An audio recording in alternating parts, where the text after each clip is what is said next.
Hello, Stephen and Tara Pinkert. Wanted to do this quick walkthrough of these cabinet designs so that you can remember what we talked about doing. So this is the basic layout of your kitchen, doing a 4x8 island base. This unit here is 2 foot, this unit is 2 foot, and then if you were to do 12 to 15 inches of overhang here, then you could fit bar stools along here. You'll just have to move them out of the way whenever you want to get to those cabinets in here. But these cabinets, you're going to have one adjustable shelf in each of these cabinets, and they each will serve quite a bit of storage. We've got your broom closet on the end over here. In the corner, I'm doing a pie corner door where these two doors open together. The inside of it will look something like this. You'll have an adjustable shelf that can run along each side. The customer here actually did just a battery powered LED light that was motion activated that they put up here, and every time they open up the cabinet doors it kind of just shines light neatly into the cabinet. I thought that was a nice touch.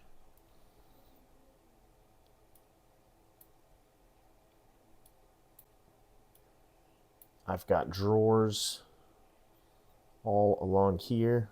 Here, you know what? I'm going to turn off textures so that you can kind of tell what's what a little bit better.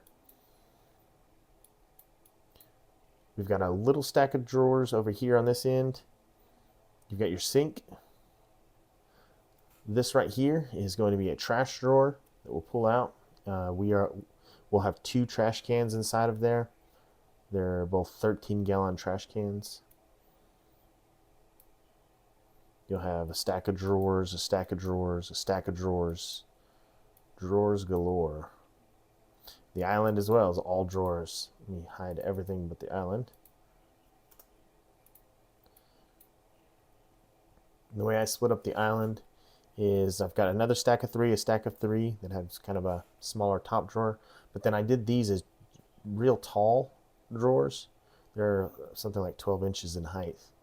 And this will allow you to put like giant pots or whatever inside of these.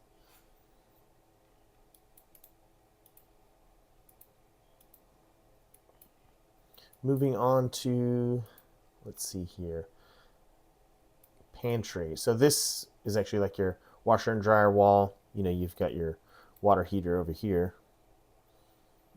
This is going to be like extra pantry storage along here. These are adjustable shelves inside. In fact, every shelf all throughout, even like the kitchen, is all adjustable. So shelf here, you've got double shelves all throughout. I think I've even got an adjustable in here, an adjustable here, adjustables here, and then this actually I put those roll-out drawers. So when you open up the cabinet doors, you'll have roll-out drawers. Back to the pantry.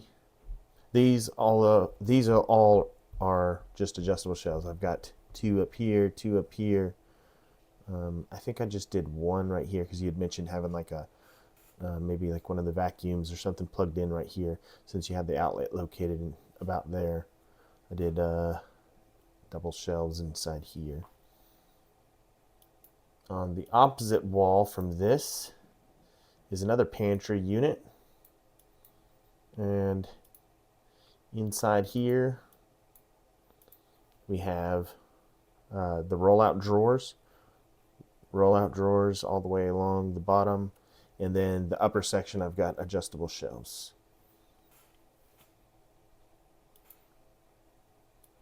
Now for the material, the software doesn't show the knots, but what we talked about doing was Knotty Hickory. I thought this was a kind of a nice color tone of Knotty Hickory that I found in someone else's photos on Google. But of my own photos of Knotty Hickory doors, this is a raw Knotty Hickory door that didn't have any stain applied. Notice that hickory itself tends to have like quite a bit of color variation. So it'll have like light to darker tones. So if you were to only put a clear coat, it kind of highlights those options and really shows the difference. But whenever you put a stain on it, This is a Knotty Hickory door with a light stain on it. It still shows a little bit of color variation, but as you can see in like this photo, the stain that they had was a little darker, and it kind of mutes some of the color variation. So it seems like you guys are wanting more of a mid to darker tone. This is if you literally only put a clear coat on it. It really highlights all the color variation. Same thing like right here.